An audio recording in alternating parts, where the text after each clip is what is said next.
नमस्कार, संगीताज किचनमध्ये तुम्हा सर्वांचे स्वागत आहे। आज आपण बनवणार आहोत बिना पाकाचे मेथीचे लाडू।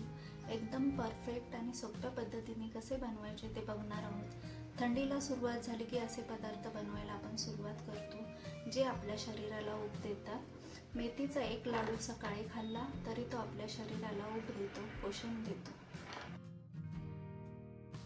मेथीचे लाडू बनवण्यासाठी मी इथे आता 25 ग्रॅम मेथी घेतलेली आहे। तिला कढईमध्ये आपण जरा भाजून घेणार आहोत, अगदी 2-3 मिनिटांसाठी।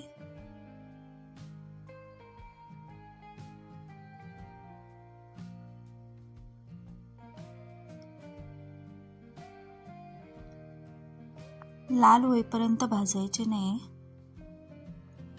त्यानंतर भाजून झाल्याच्या नंतर एका प्लेटमध्ये काढून घेऊया आणि थंड झाली की ते आपण मिक्सरमध्ये बारीक करून घेणार आहोत।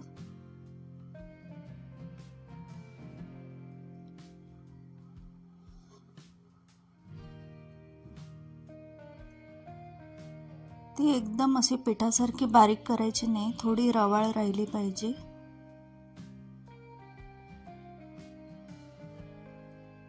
ही आपली आता मेथीची पावडर दळून झालेली आहे। आता मी इथे 25 ग्रॅम मेथी घेतली तर 50 ग्रॅम तूप घ्यायचं आहे आणि यामध्ये आपल्याला मेथी 2 ते 4 दिवस भिजत ठेवायची आहे। कमीत कमी 2 दिवस भिजवा, जास्तीत जास्त 4 दिवस भिजत ठेवू शकता, त्यामुळे मेथीचा कडवटपणा कमी होतो।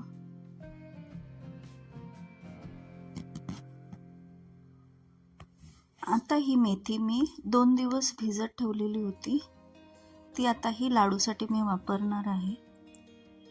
लाडू बनवण्यासाठी मी इथे डिंक, हलीम, पिस्ते, काजू, बदाम, खसखस, सुंठ पावडर, वेलची पावडर, गव्हाचं पीठ, खोबऱ्याचं कीस, खारीक पावडर, गूळ आणि तूप वापरलेलं आहे। लाडूसाठी आता मी इथे 15 ग्रॅम खसखस घेतलेली आहे, ती चांगली उडेपर्यंत भाजून घ्यायची आहे।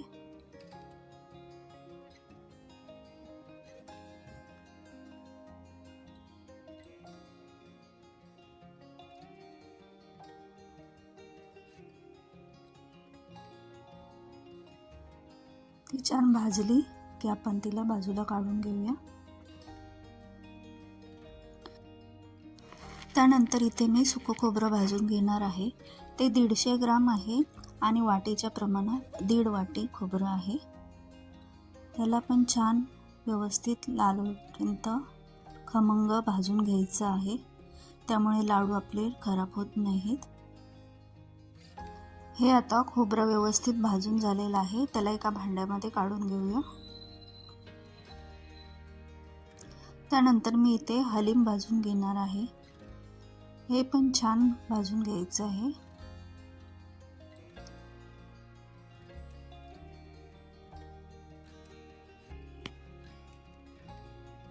हे पण असं तडतड उडेपर्यंत भाजून घ्यायचं आहे।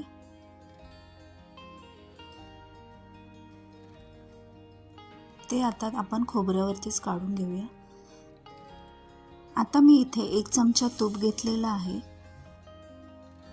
त्या तुपामध्ये मी 75 ग्रॅम बदाम घेतलेले आहेत, ते भाजून घेणार आहे।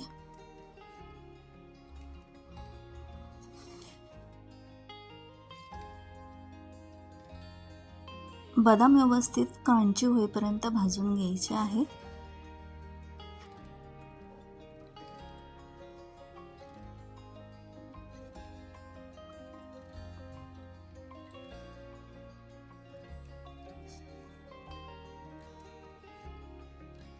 तर हे बदाम छान आपले भाजून झालेले आहेत, त्याला एका प्लेटमध्ये काढून घेऊया आपण।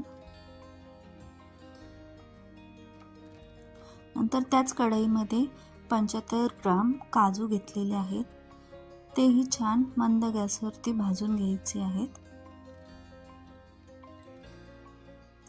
तसेच 25 ग्रॅम पिस्ते घेतलेले आहेत,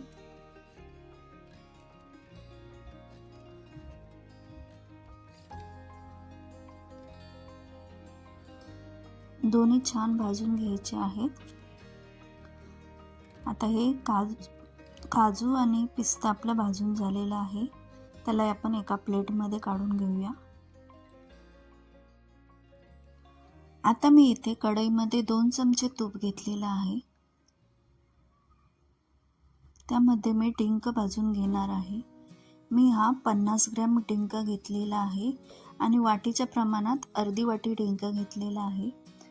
त्याला एकदम टाकून भाजायचं नाही, थोडा थोडा करून भाजायचं आहे मंद गॅसवरती. तो व्यवस्थित फुलेपर्यंत भाजायचा आहे.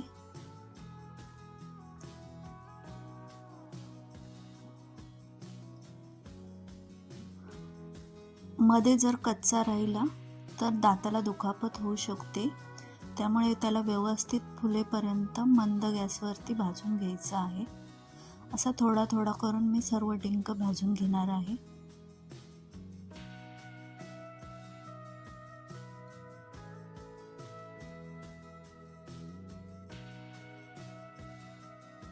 आता इथे कढईमध्ये मी 1 चमचा तूप घेतलेला आहे. त्यामध्ये मी ही खारीक पावडर भाजून घेणार आहे. ही 125 ग्राम आहे आणि वाटीच्या प्रमाणात 1/2 वाटी खारीक पावडर आहे. ती छान खमंग भाजून घ्यायची आहे. तूप कमी वाटत होतं म्हणून मी पुन्हा एकदा 1 चमचा तूप घातलेला आहे.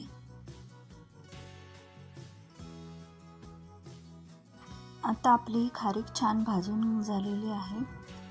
तिचा छान गोड सुगंध सुटलेला आहे. आता आपण हिला बाजूला एका भांड्यामध्ये काढून घेऊया. आता परत कढईमध्ये 2 चमचे तूप घ्यायचं आहे.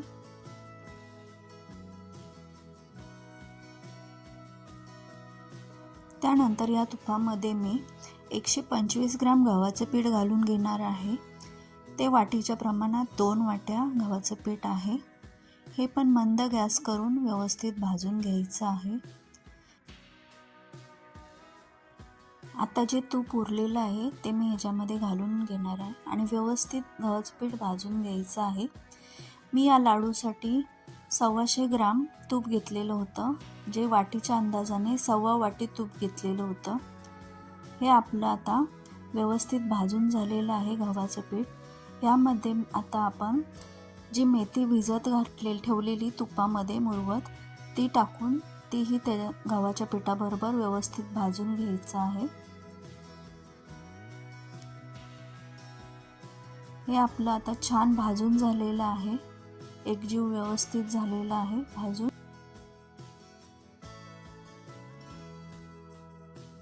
हे आता आपला गव्हाचं पीठ आणि मेथी व्यवस्थित भाजून झालेली आहे. त्याला आपण खारीक ज्या भांड्यात काढलेली त्या भांड्यातच काढून घेऊया. सर्व एकजीव करून घेऊया व्यवस्थित.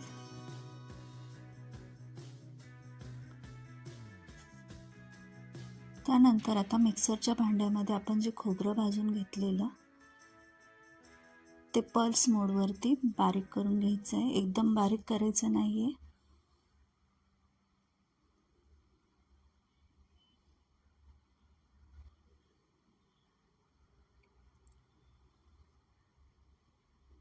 तसेच आता ड्रायफ्रूट पल्स मोडवरती 1-2 पल्स द्यायचे आहेत. त्याला जाडच ठेवायचं आहे, एकदम बारीक पावडर करायची नाही आहे.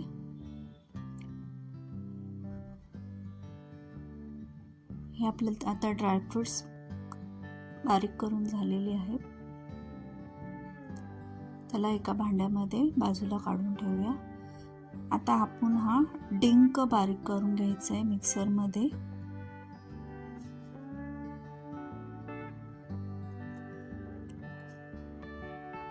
हा आपला डिंक बारीक करून झालेला आहे. हा बारीक केलेला डिंक आता आपण काढून घेऊया.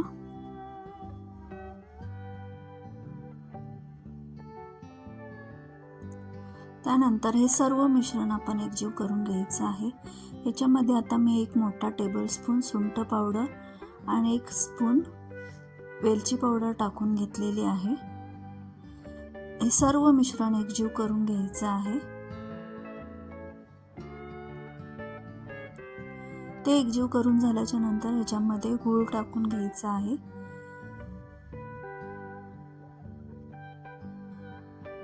गूळही त्याच्याबरोबर व्यवस्थित मिक्स करून घ्यायचा आहे.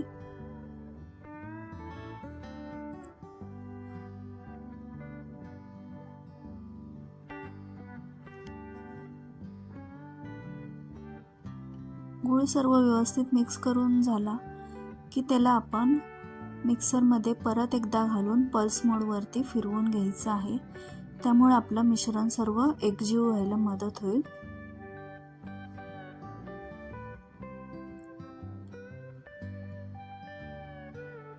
हे छान एकजीव झालेलं आहे. ह्याला आपण आता एका वेगळ्या भांड्यामध्ये काढून घेऊया. हे सर्व मी आता मिश्रण मिक्सरमधून फिरवून घेतलेलं आहे. त्यामध्ये मी आता ड्रायफ्रूट्स टाकून घेणार आहे. त्यानंतर हे सर्व मिश्रण व्यवस्थित मिक्स करून घेऊया. आता हे आपल्याला लाडू बनवायसाठी मिश्रण तयार झालेलं आहे. आता आपण हे जे लाडू वळवून घेऊया.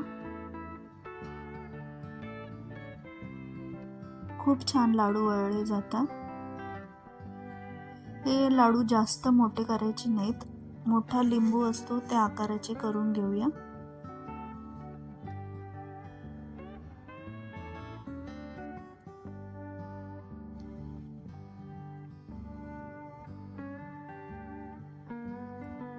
हे लाडू आपले आता तयार झालेले आहेत. तुम्ही नक्की ट्राय करून पहा. रेसिपी आवडली असेल तर लाईक करा. कसे वाटले सांगण्यासाठी कमेंट करा आणि माझ्या चॅनेलला सबस्क्राईब करा.